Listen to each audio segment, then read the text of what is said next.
பாராளுமன்ற உறுப்பினர் சர்வதேச அளவுல பேசப்படுறாரு. எங்களுக்கு அண்டைய நாடுகள்லயும் இவர் வந்து ஒரு பேசு பொருளா மாறி இருக்காரா அப்படின்னு கேட்டா அது அவருடைய நடத்தை காரணம்.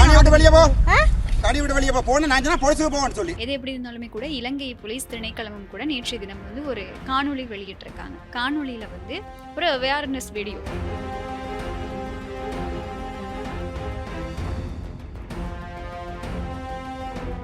ஒரு 20 வயசு இளைஞன் அவருடைய தாயினுடைய காலை அடிச்சு முறிச்சிருக்காரு. இது எதனால அப்படின்னு பாத்தீங்கன்னா, இதுக்கு வெளிநாட்டுல இருந்து திரும்பி வந்திருக்காங்க. வரும்போது அவங்க போதைப் பொருள் எடுத்துட்டு வந்திருக்காங்க. அந்த போதைப் பொருளை கூட இப்ப வீட்டுல வச்சு கண்டுபிடிச்சிருக்காங்க. சோ அப்ப எடுத்துட்டு வரும்போது அப்ப வந்து ஏன் ஏர்போர்ட்ல மாட்டல?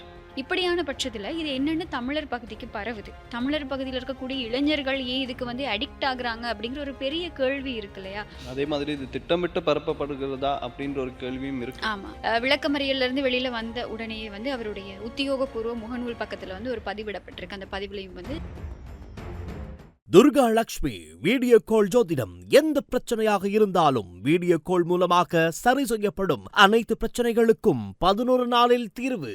வணக்கம் கனுஷியா. வணக்கம், எப்படி இருக்கீங்க? நல்லா இருக்கேன் கனுஷியா, நீங்க எப்படி இருக்கீங்க? நானும் ரொம்ப நல்லா இருக்கேன். இன்றைய தினம் எங்களுடைய நிகழ்ச்சியில வந்து நாடளாவிய ரீதியில பேசு பொருளா மாறி இருக்கக்கூடிய மிக முக்கியமான 2 விஷயங்களை பத்தி பேசலாம் அப்படின்னு தான் வந்திருக்கோம். இந்த 2 விஷயமுமே நம்ம பேச போற இந்த 2 விஷயமுமே எந்த அளவுக்கு பாரதூரமான விஷயங்கள் அப்படிங்கிறது வந்து நாட்டுல இப்போ இது பெரிய ஒரு பிரச்சனையாவே மாறி இருக்கு. அதனால நம்ம இன்றைய தினம் நிகழ்ச்சியில வந்து இந்த பிரச்சனையோட விளைவுகள் என்னென்ன, எவ்வளவு பாரதூரமா இருக்கு அப்படிங்கறத பத்தி பேசலாம். எதை பத்தி பேச போறோம்? அதுல முதலாவது விஷயம் என்ன அப்படின்னு பாத்தீங்கன்னா, ஒரு 20 வயசு இளைஞன் அவருடைய தாயினுடைய காலை அடிச்சு முறிச்சிருக்காரு. இது எதனால அப்படின்னு பாத்தீங்கன்னா, இதுக்கு பின்னாடி என்ன இருக்கு அப்படின்னு பாத்தீங்கன்னா, எல்லாமே ஒண்ணுதான், போதைப் பொருள். இதே மாதிரி தான் மட்டக்களப்புலயும் ஒரு சீன் நடந்துச்சு. எல்லாத்தையுமே இன்னைக்கு விவரமா பார்க்கலாம். ஓகே, நிச்சயமா. மிக முக்கியமா இன்னொரு பேசு பொருளா மாறி இருக்கக்கூடிய விஷயம் என்ன அப்படின்னா, இலங்கையில் இருக்கக்கூடிய ஒரு பாராளுமன்ற உறுப்பினர். இலங்கை வந்து ஏதேதோ விதங்கள்ல பல சர்வதேச ரீதியா வந்து பாராட்டப்படக்கூடிய ஒரு நாடு. பல விஷயங்களுக்கு வந்து வெளிநாடுகள்ல இருக்கக்கூடியவங்க வந்து எங்களுடைய நாட்டை முன்னுதாரணமா காமிச்சிருந்தாங்க. பல விஷயங்களும் பேசு பொருளா மாறி இருக்கு. இப்படியான பட்சத்துல ஒரு பாராளுமன்ற உறுப்பினர் சர்வதேச அளவுல பேசப்படுறாரு. எங்களுக்கு அண்டைய நாடுகள்லயும் இவர் வந்து ஒரு பேசு பொருளா மாறி இருக்காரா அப்படின்னு கேட்டா அது அவருடைய நடத்தை காரணமா. இன்றைய தினம் அவருடைய இந்த நடத்தை தொடர்பாகவும் நாங்க வந்து எங்களுடைய நிகழ்ச்சியில பேசலாம். சரி, முதலாவதா என்ன விஷயம் அப்படின்னு பாத்தீங்கன்னா, நான் சொன்ன மாதிரி தான் இலங்கையில இப்ப தலைவிரித்து ஆடுறது என்ன அப்படின்னா இந்த போதைப் பொருள் கலாச்சாரம் தான். இதனால வந்து நாளுக்கு நாள் பல இளைஞர்கள் வந்து அவங்களுடைய வாழ்க்கையை இழந்துகிட்டு இருக்காங்க அப்படின்னு தான் சொல்லணும். இந்த வகையில பாத்தீங்கன்னா, இப்போ ரீசெண்டா என்ன நடந்திருக்கு அப்படின்னா, கேகாலை இலங்கையில வந்து ஒரு பிரதேசம் இருக்கு இல்லையா? அங்க வந்து ஒரு 20 வயசு இளைஞர் ஒருத்தர் இருந்திருக்காரு. இவர் வந்து போதைப் பொருளுக்கு அடிமையானவராம். ஸோ இந்த போதைப் பொருளுக்கு அடிமையானவங்க என்ன செய்வாங்க அப்படின்னு பாத்தீங்கன்னா, முதல்ல வந்து பழகுவாங்க. அதுக்கப்புறமா அந்த போதைப் பொருள் இல்லாம இவங்களால வாழவே முடியாது அப்படின்ற சூழ்நிலையில என்ன செய்வாங்க அப்படின்னு பாத்தீங்கன்னா, அவங்களுக்கு கூட தெரிஞ்சவங்க இருக்காங்க இல்லையா? அவங்க கிட்ட வந்து காசு கேட்பாங்க. ஏன்னா காசு இருந்தா தானே போதைப் பொருள் வாங்கலாம். ஸோ வாங்கி அந்த காசை வந்து தராத பட்சத்துல அவங்க கொலை செய்யறதுக்கு கூட தயங்க மாட்டாங்க அப்படின்னு சொல்லுவாங்க. ஸோ அதே மாதிரியான ஒரு சம்பவம் தான் இங்க நடந்திருக்கு. ஸோ இந்த 20 வயசு இளைஞன் வந்து போதைப் பொருளுக்கு அடிமையாகி இருக்காரு. இதுக்கு முன்னாடியே அவரோட தாய்கிட்ட வந்து நச்சரிச்சுக்கிட்டே இருப்பாராம். காசு தாங்க, நீங்க போதைப் பொருள் யூஸ் பண்ணணும் அப்படி இப்படின்னு நச்சரிச்சுக்கிட்டே இருக்கும்போது சில தாய்கள் தெரியும் தானே, பையனை வந்து ஒண்ணுமே பண்ண முடியாது அப்படின்றதால கொடுத்துட்டு அனுப்பிடுவாங்க. இதே மாதிரி தான் இந்த சம்பவம் வந்து நடந்திருக்கு. அன்றைய தினம் வந்து அவங்க அம்மா கிட்ட வந்து எனக்கு 5000 ரூபா தாங்க அப்படின்னு கேட்டிருக்காரு. அந்த தாயும் கொஞ்சம் யோசிச்சு பாருங்க, இந்த இந்த நாட்டு நிலவரத்துல 5000 ரூபான்றது எவ்வளவு பெரிய காசு. அது வந்து உழைக்கிறதுக்கு எவ்வளவு கஷ்டப்படுவாங்க. அதை வந்து எடுத்துட்டு போதைப் பொருள் யூஸ் பண்றதுன்னா யாருமே ஒத்துக்க மாட்டாங்க இல்லையா? சம்டைம்ஸ் அன்னைக்கு நிஜமாவே அந்த அம்மா கிட்ட காசு இல்லாம கூட இருந்திருக்கலாம். ஸோ அவன் வந்து இல்ல அப்படின்னு சொன்னதுக்கு அதையும் தாண்டி ஒரு தாயார் வந்து ஒரு மகனுக்கு வந்து போதைப் பொருள் பயன்படுத்துறதுக்காக பணம் கொடுக்கறது அப்படிங்கிறது வந்து ஏற்றுக்கொள்ள முடியாத ஒரு விஷயம் இல்லையா? ஒரு தாயாரா அவங்க செஞ்ச விஷயம் சரியா இருந்திருக்கலாம். பட் பையன் வந்து எப்படி சிலவில மிரட்டி இருக்கலாம், என்ன வேணாலும் நடந்திருக்கலாம் இல்லையா? ஸோ அப்படியே அவங்க அம்மா வந்து கொடுத்துருக்கலாம்.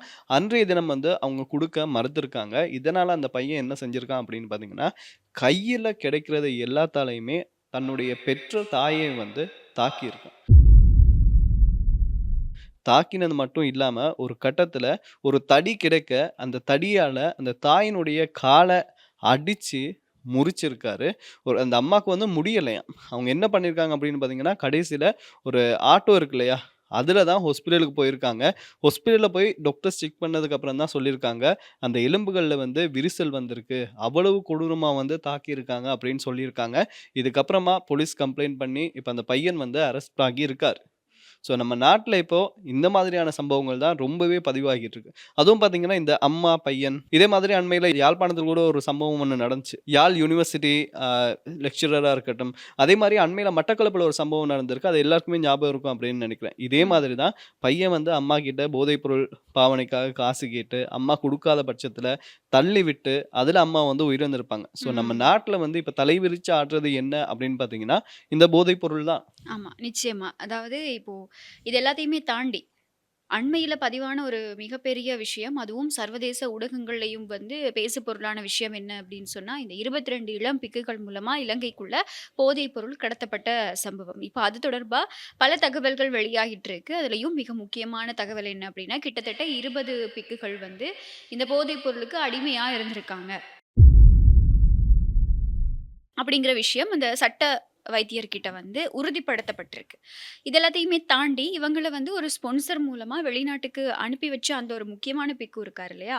அவரும் கைது செய்யப்படுற சந்தர்ப்பத்தில அவர்கிட்டயும் வந்து போதைப்பொருள் கைப்பற்றப்பட்டிருக்கு. மட்டும் இல்லாம அவர் போதைப்பொருள் பயன்படுத்தி இருக்க விஷயமும் வந்து உறுதிப்படுத்தப்பட்டிருக்கு. அப்போ இப்போ நாட்டுக்குள்ள வந்து போதைப்பொருள் கடத்தல் அதிகமா இருக்கு. போதைப்பொருள் பாவனையும் அதிகமா இருக்கு. முக்கியமா இளைஞர்கள் மத்தியில தான் இந்த பாவனை வந்து அதிகரிச்சிருக்கு. அண்மையில யாழ்ப்பாணத்துல ஒரு பிரபலமான பாடசாலைக்கு பக்கத்துல இந்த இனிப்பு பண்டங்கள் இருக்கு இல்லையா? நம்ம ஸ்கூல் டைம்ல வந்து விரும்பி சாப்பிடுவோமே சின்ன பிள்ளைங்களா இருக்கும்போது. இந்த மாதிரி இனிப்பு பண்டங்களுக்குள்ள போதைப் பொருள வச்சு விற்பனை செய்தவங்க வந்து ஒரு குழு வந்து கைது செய்யப்பட்டிருந்தது. இதுக்கான காரணம் என்ன அப்படின்னு சொன்னா, அவங்க வந்து இந்த பாடசாலை மாணவர்களுக்கு மத்தியிலயும் இந்த போதைப் பொருள் வியாபாரத்த இன்னும் அதிகப்படுத்துறாங்க. இது பரவுறத அதிகப்படுத்துறாங்க. நீங்க சொன்ன இந்த மட்டக்களப்பு சம்பவம், இந்த விஷயத்துல இப்ப நீங்க சொன்ன முதல்ல கேகாலையில நடந்த விஷயத்துல வந்து அவங்களுடைய தாயார் வந்து வைத்தியசாலையில அனுமதிக்கப்பட்டிருக்காங்க. தவறான ஒரு விஷயம் தான். ஆனா வைத்தியசாலையில அனுமதிக்கப்பட்டிருக்காங்க. ஆனா மட்டக்களப்புல பதிவான சம்பவம் எப்படி அப்படின்னு சொன்னா, அந்த தாய் இப்போ உயிரோடையே இல்ல. அதுவும் வெறுமனே ஒரு ரூ. 1000 தான் அந்த தாய் வந்து கொலை செய்யப்பட்டிருந்தாங்க. இந்த மாதிரி பல சம்பவங்கள் இருக்கு. இது எல்லாத்துக்கும் வந்து உறுதுணையா இருக்கிறது வந்து போதைப்பொருள் கடத்தல்காரர்கள்.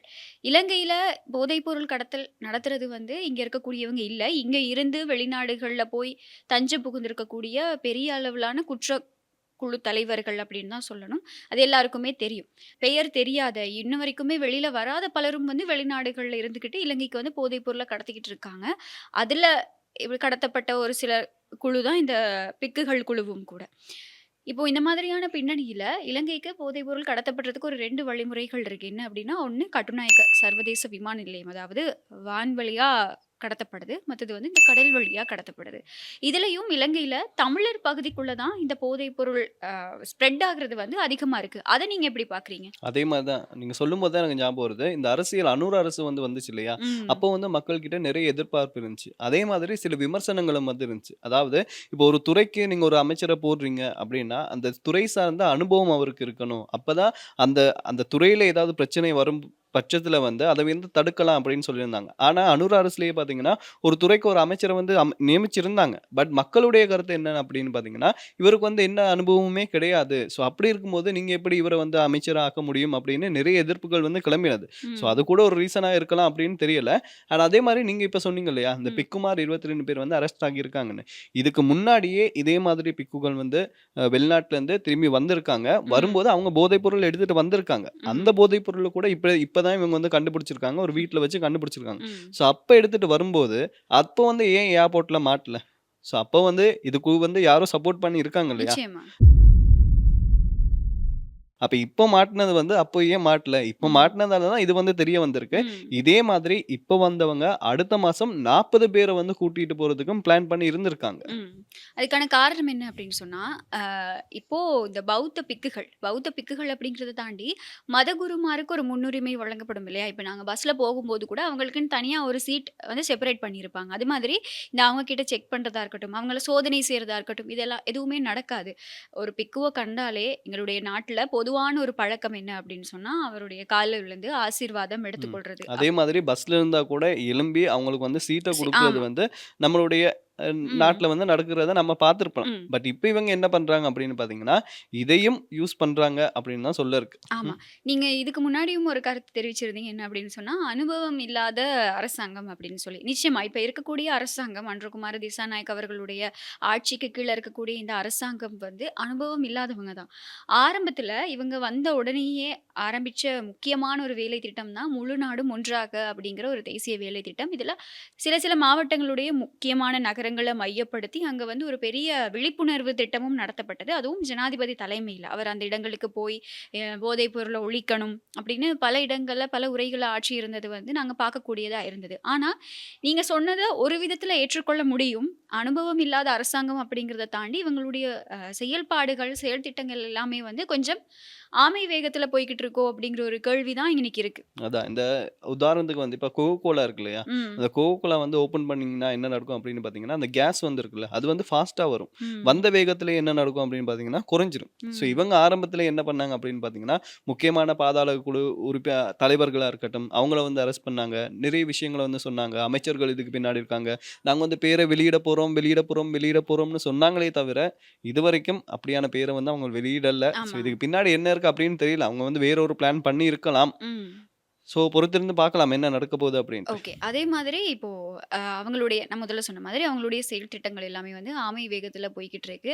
ஆரம்பத்துல இருந்த அந்த ஒரு உத்வேகம், போதைப் பொருள நாட்டுல இருந்து நாங்க ஒழிச்சே ஆகணும் அப்படின்னு சொன்ன உத்வேகம் வந்து இப்போ இல்ல.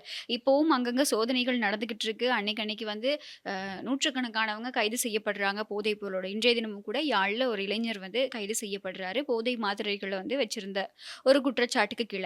டெய்லி இந்த மாதிரியான ஒவ்வொரு சம்பவங்கள் பதிவாயிட்டு தான் வருது. இப்ப எங்களுடைய சிக்கல் என்ன? எங்களுடைய பெரிய பிரச்சனை என்ன அப்படின்னு சொன்னா, தமிழ் மக்கள் மத்தியில, தமிழர் பகுதியில எதுக்காக இந்த போதைப்பொருள் பாவனை வந்து அதிகரிக்குது?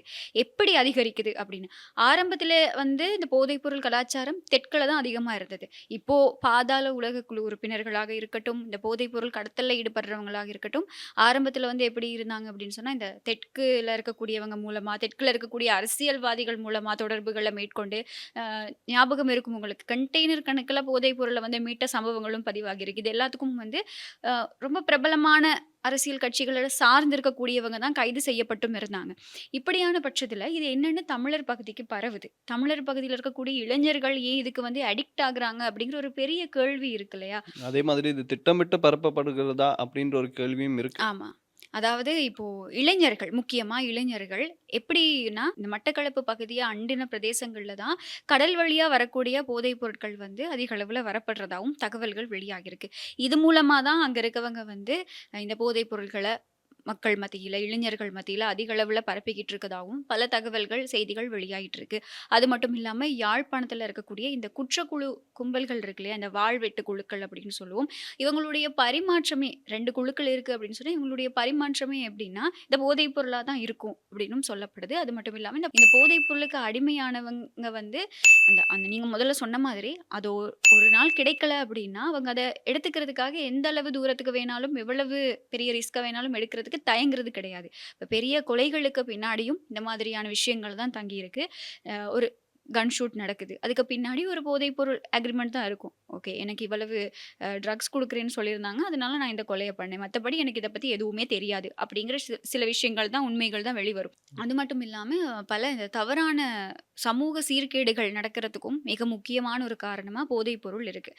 யாழ் விரிவுரையாளர் சம்பவம். அதுலயும் வந்து இப்போ வரைக்குமே சரியான உறுதிப்படுத்தப்பட்ட தகவல்கள் வெளிவரலனாலுமே கூட வழங்கியிருக்கக்கூடிய வாக்குமூலங்களோட அடிப்படையில என்ன தெரிய வருது அப்படின்னா, 2 பேருமே வந்து போதைப் பொருளுக்கு அடிமையானவங்க அப்படின்னு சொல்லி. இப்படி பல சம்பவங்கள் இருக்கு. இது எல்லாத்துக்கும் பின்னாடி வந்து இந்த போதைப் பொருள் பழக்கம் தான் இருக்கு. போதைப் பொருள் இளைஞர்கள் மத்தியில பரப்பப்படுறது தான் இருக்கு.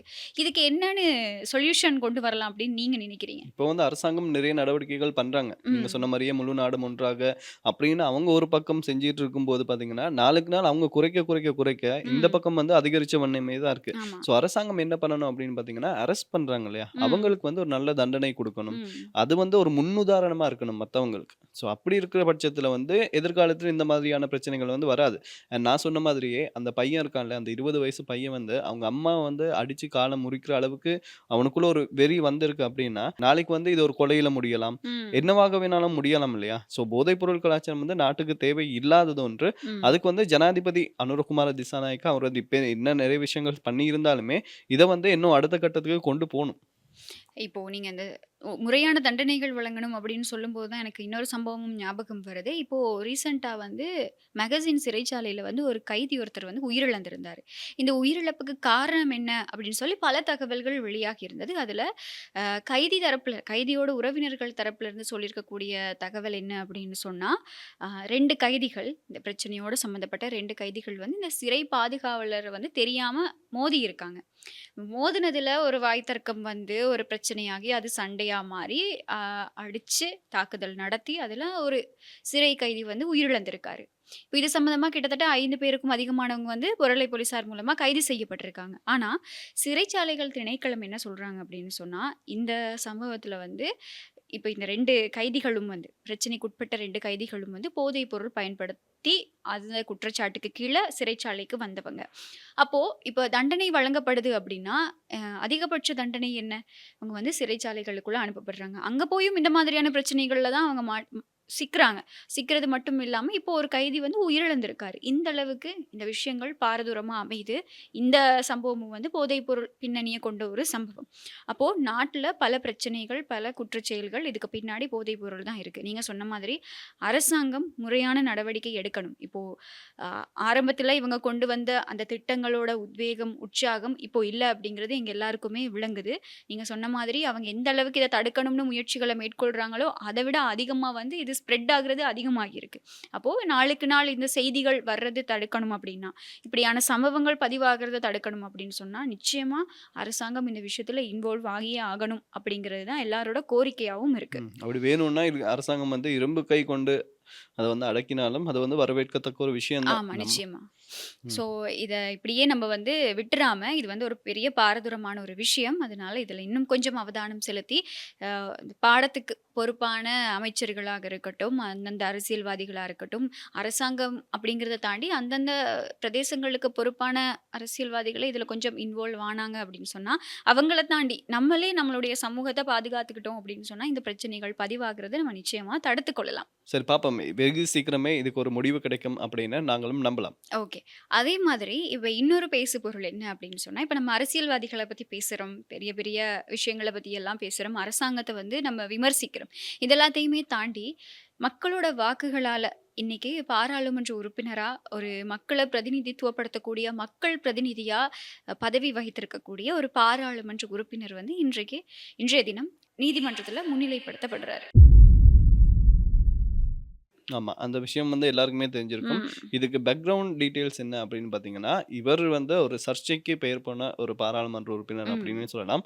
இவர் தன்னுடைய பயணத்த ஆரம்பிச்சது சர்ச்சையில இருந்து தான். அதே மாதிரி இன்னைக்கு வரைக்கும் அவர் எங்க போனாலுமே சர்ச்சை அப்படின்றது இல்லாம இருக்காது. ஸோ இவருக்கு சொந்தமான காணி ஒன்று பெரிய விளான் அப்படின்ற பகுதியில இருக்கிறதாகவும், அது வந்து இப்ப வழக்குல இருக்கிறதாகவும் தகவல்கள் வந்து வெளியாகி இருந்தது. ம். ஸோ அப்படி இருக்க பட்சத்தில இவர் அந்த காணிய வந்து துப்புரவு செய்ய போயிருக்காரு. அப்போ அந்த காணியில எங்களுக்கும் உரிமை இருக்கு அப்படின்னு 2 பேர் வந்திருக்காங்க. அப்போ அந்த வாய் தர்க்கத்தில வந்து இவர் என்ன செய்றாரு அப்படின்னு பார்த்தீங்கன்னா, இவருடைய பாதுகாப்புக்கு குடுத்த ஒரு துப்பாக்கி இருக்கு இல்லையா? அந்த துப்பாக்கிய வந்து காட்டி மிரட்டியதா வந்து நம்ம சமூக வலைத்தளங்கள்ல நெறைய வீடியோ பார்த்திருப்போம்.